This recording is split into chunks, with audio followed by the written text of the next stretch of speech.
And not always the case, but very often what we find is that people are really tight through the front of the hips and then really kind of weak towards the back of the hips. So we talk about this sleepy glute syndrome. Your gluteus maximus is the biggest muscle in your body, and it's what propels us to allow us to walk around on 2 feet.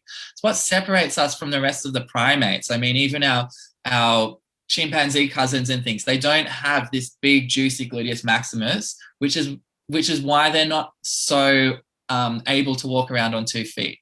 Unfortunately, with chairs, that gets sleepy or gets a bit weak, and we get really tight through the front of the hip, and the front of the hip gets compressed. And so a lot of the strengthening we're doing is trying to get that glute muscle at the back, essentially the butt cheek, the thing that gives that the butt a nice peachy shape. We're trying to get that working better for people. So often a really good exercise is you're lying on your side, and we call it the Jane Fonda. I think Jane Fonda actually invented it. And you're lifting your leg into the air and you're trying to feel it all through the side of the hip. That's a really good one.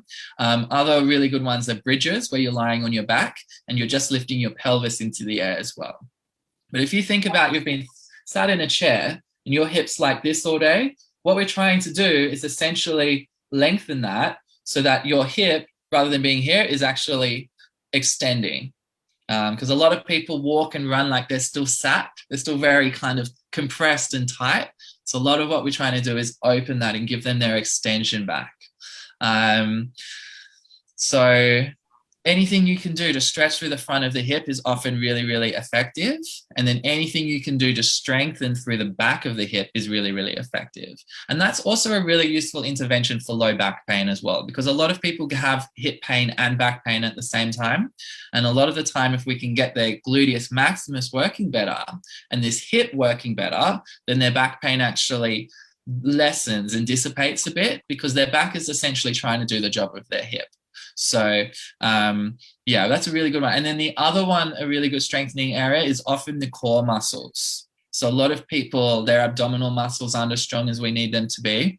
And that means that when people are walking and running or squatting or doing any kind of movement, they're moving too much in their low back and not enough in their hip joints. So core muscles are really, really useful as well. And strengthening the core muscles can be really, really effective for also improving hip pain. Yoga, Pilates, strength and conditioning. I'm not one way. I'm like, whatever way is going to help that person in front of me, and also what they enjoy doing. Because, you know, a lot of people don't like yoga. They prefer Pilates. A lot of people don't like Pilates. They prefer yoga. So it's also finding ways that we can incorporate their rehab into whatever they're currently doing actively and what they enjoy doing. I know I had this elderly lady, and her thing was dancing. She just really likes dancing. So I was showing her some dance moves that she could do when she was just dancing around her lounge room that would help rehabilitate her hip while she was dancing, because that was her thing. And she wasn't going to do yoga. She was very, very particular about that with me. So I had to figure out other ways of helping her. But yes, yoga can be really effective, and so can Pilates.